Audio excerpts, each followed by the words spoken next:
Olá pessoal, vamos a mais um vídeo então do nosso canal, ainda conversando com os iniciantes, né?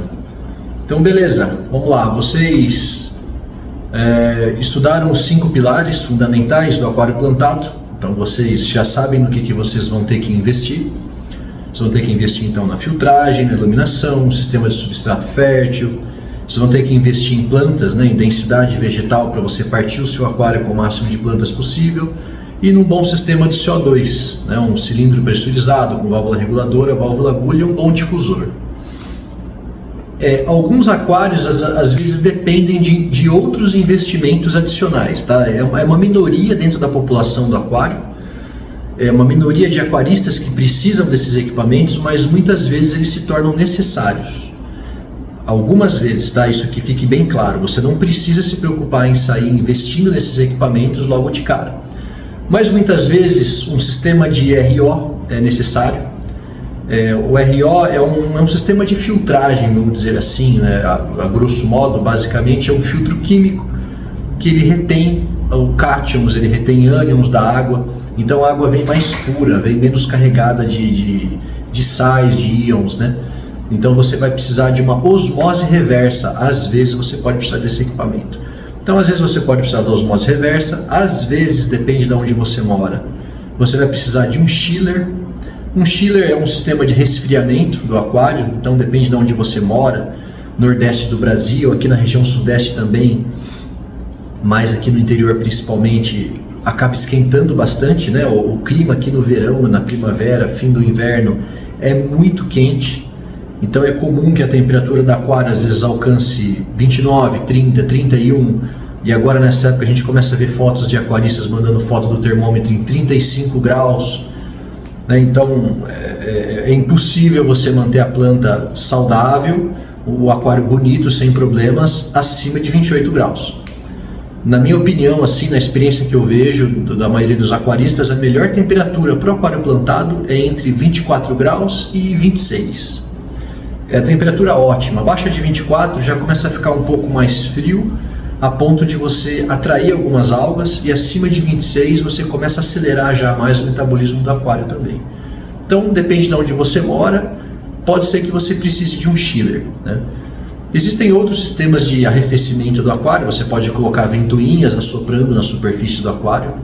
Isso também ajuda, isso tende a ajudar bastante, principalmente se for um aquário um pouco mais raso, mais baixo, né, vamos dizer assim, mais raso, e você vai ter mais superfície de água em relação à profundidade do aquário.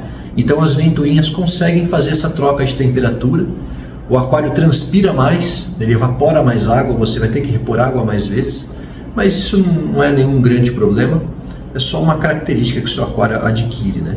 Então esses sistemas também ajudam. E também você pode precisar de aquecedor, também depende de onde você vai, onde você mora. Às vezes no inverno, no outono, nas semanas mais frias, de frentes frias, você pode ter o aquário caindo abaixo dos 24 graus, às vezes chegando no 20, às vezes chegando no 18 graus, isso é muito baixo, é uma temperatura ruim para o aquário. Você pode começar a ter peixes doentes, temperatura muito fria assim atrai alga marrom adora água mais fria. Algumas algas verdes do tipo cladófora gosta muito de água mais fria. A alga peteca gosta de água mais fria um pouquinho também. Então é bom você manter o aquário um pouco mais alto, inclusive para manter o metabolismo um pouco mais acelerado, manter o consumo das plantas numa temperatura mais alta. Abaixo dos 20 graus você já compromete, vamos dizer assim, a fotossíntese. O aquário desenvolve mais lentamente, ele vai consumir menos nutriente. Então acaba sobrando um pouco mais na coluna d'água para as algas, porque as plantas estão consumindo menos, e você já tem uma faixa de temperatura que elas gostam mais, fisiologicamente falando. Então é bom às vezes que você tenha o termostato também, o aquecedor.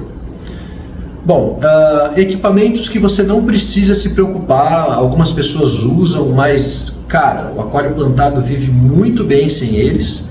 Você não precisa de forma alguma se preocupar com eles e de forma alguma investir dinheiro nisso, que são as lâmpadas UV. Você não precisa de filtragem de luz UV dentro do filtro para fazer esterilização de algas unicelulares. Cara, você não precisa fazer isso. Existem muitas outras maneiras de você resolver os problemas com algas, ao invés de você usar o UV, a lâmpada UV dentro do filtro. Então você não precisa do UV, você não precisa de, como que chama? Ozonizadores, não precisa de forma nenhuma de ozonizadores. O ozônio é uma forma muito reativa e muito oxidante do oxigênio, é o O3, né? A molécula do ozônio é o O3. O O3 também é tóxico, né? Então você fazer o ozônio circular pelo seu aquário, ele vai agredir a membrana celular das plantas, ele vai agredir o filtro biológico, vai agredir a mucosa dos peixes, vai oxidar os nutrientes que você está colocando via fertilização líquida. Então, assim, não faz muito sentido você usar o ozônio no aquário plantado. Faz sentido, né? Eu não conheço muito sobre lagos, mas eu sei que se usa bastante nos lagos. Mas o lago está exposto à luz solar, ele está exposto a muita carga orgânica de peixes muito grandes. Geralmente você vai ter muita carpa, muito cascudo no lago. Então, de repente, pode fazer sentido lá no lago, mas não faz sentido para o aquário. A gente tem mais variáveis para trabalhar no aquário. Fica um pouco mais fácil de lidar, você não vai precisar do ozonizador, certo? Você também não vai precisar do ionizador. O ionizador, não sei se usa em lagos, tá? Não tenho certeza, mas se usa muito em piscina. O ionizador nada mais são do que dois eletrodos, né? Esses dois eletrodos você vai passar uma corrente elétrica aí de um para o outro.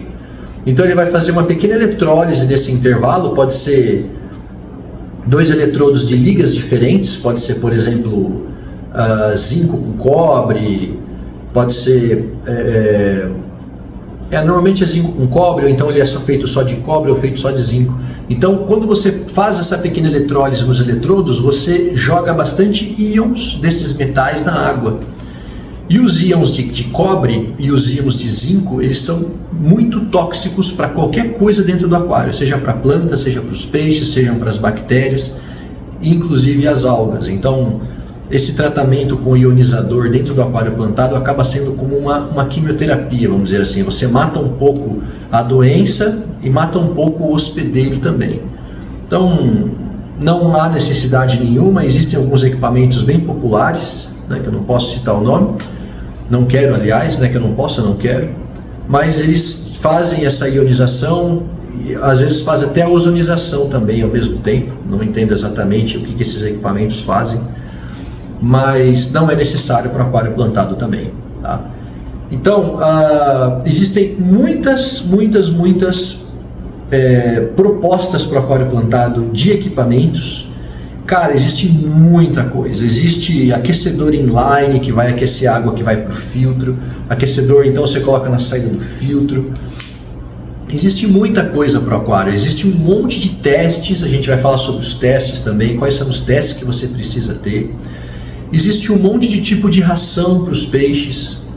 Então, se você não filtra muito bem o que chega até você do mercado, você acaba investindo em tudo, sem saber para que eles servem e sem saber se você realmente precisa deles.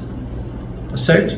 Então, fiquem atentos aos 5 fundamentos que já foram explicados anteriormente, que aqueles são os investimentos necessários, obrigatórios para você. Essas outras coisas facultativas, você pode ter se você quiser, vai atrapalhar em um monte de outras coisas, mas seu aquário também não vai morrer porque você usa eles, mas fique ciente que existem um monte de maneiras, um monte de método de lidar com os problemas, normalmente são problemas com algas, sem usar esses equipamentos. E também existem aqueles equipamentos, né, que podem se tornar necessários, como eu já expliquei aqui para vocês. Então, cada caso é um caso, cada aquarista é um aquarista, cada contexto é um contexto. Vai ter gente que defende a água de RO com unhas e dentes, falando que o aquário tem que ser cheio com água de RO, independente do contexto do aquarista. Isso não é verdade. Existem muitos lugares no Brasil onde a água já vem, a água da torneira já vem do tratamento, com GH muito baixo, praticamente zerado, KH baixo, praticamente zerado, num pH neutro, levemente alcalino. Esse tipo de água você não precisa fazer o RO. Ela veio, o que você precisa usar nela é um anticloro para você reduzir e tirar o cloro dessa água. Você não precisa de um equipamento de RO para isso. Muitas vezes um filtro comum que você coloca na entrada da sua casa resolve problemas de água que vem da torneira por exemplo, com muito sulfato de alumínio. O sulfato de alumínio é usado nas estações de tratamento para você fazer a aglutinação do particulado.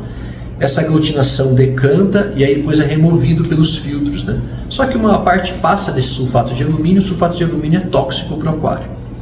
Então, dependendo do lugar que você mora, se você tem um KH muito baixo, um GH muito baixo e o seu pH também é baixo, de em torno de 6.2, 6.0, é de se preocupar. Se você tiver problemas com plantas que não estão indo muito bem, é problema com sulfato de magnésio, de sulfato de alumínio, aliás. E esse sulfato de alumínio é tóxico para o seu aquário, então às vezes vale a pena você colocar um RO ou vale a pena você colocar um filtro simples na entrada da água da sua torneira. Depende da cidade, vem muito cloro também, então esse filtro na entrada da sua casa também ajuda a resolver esse problema com o cloro. Não precisa do RO só por causa disso também, certo? Então foi uma pincelada rápida para a gente falar sobre os últimos, esses equipamentos restantes que vocês vão ouvir falar. Para quem está entrando agora no hobby, vai ter muita gente falando sobre um monte de tipo de equipamento. Então eu dei uma explanada aqui geral sobre o que eles representam para o aquário plantado. Fechou? Valeu, galera, vamos até a próxima então no outro vídeo que eu quero falar sobre quais são os melhores aquários para o iniciante começar, em relação a tamanho, em relação a tipo de projeto. Vamos para o próximo vídeo. Valeu, um abraço!